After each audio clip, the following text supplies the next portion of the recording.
What's up, YouTube? This is KingDaddyDMAC coming at you, and here I have a battle against LucaRiolu493, and it is the only Battle4Charity live stream that I happen to record. So we decided to post it, and he's going to start off with a lead memo. We're both going to go for our stealth rocks, and yeah, he's going to definitely take the brunt of this on the second turn by staying in.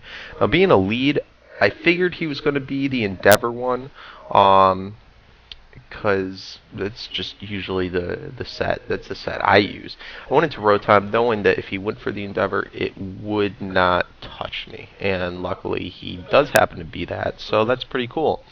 I knew then he could only hit me with Ice Shard, but unfortunately he gets a crit. It does pretty sizable damage to me, but I'm able to get off the Willow back at him, and now he is no longer going to be a danger to my team.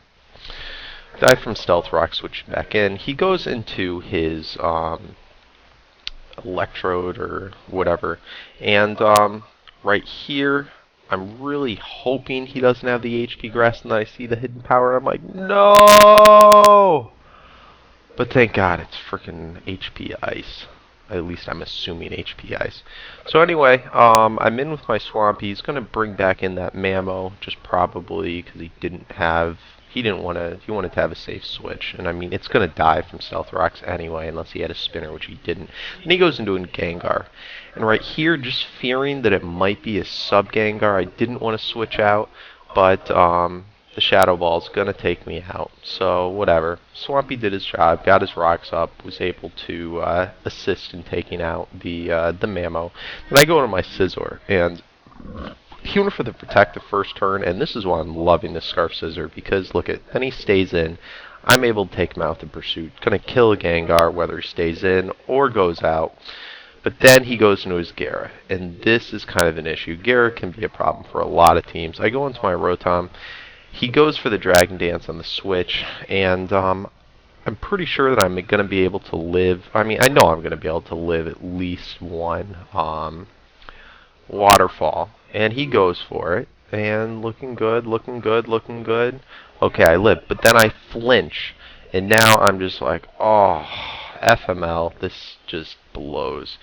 But then he goes for a second Dragon Dance. It's probably a smart move because I wouldn't have been able to take him out, I don't think, with the T-Bolt. And I ended up just hitting Pain Split just because I thought he was just going to take me out. And this ended up being very stupid on my part.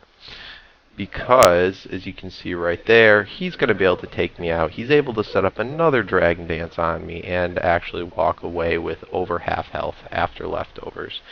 So this is getting pretty scary.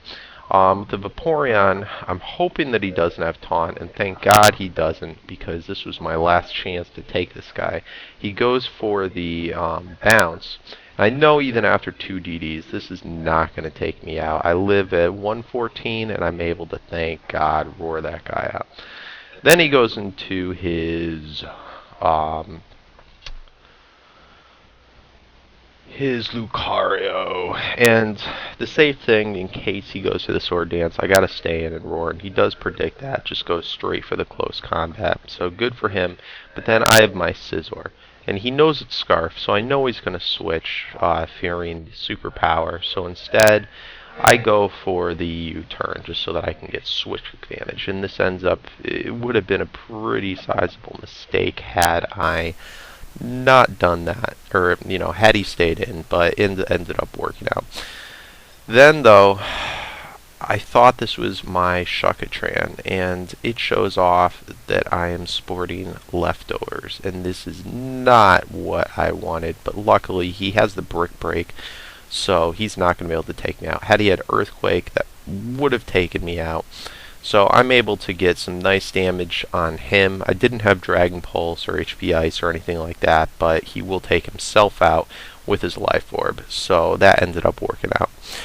Now, I had to bring my own Lucario just because I know LucaRiolu always brings the Lucario. So this just happened to be the first Lucario in my boxes, and is another one of Magnitude's pokes that he has been so nice to give me.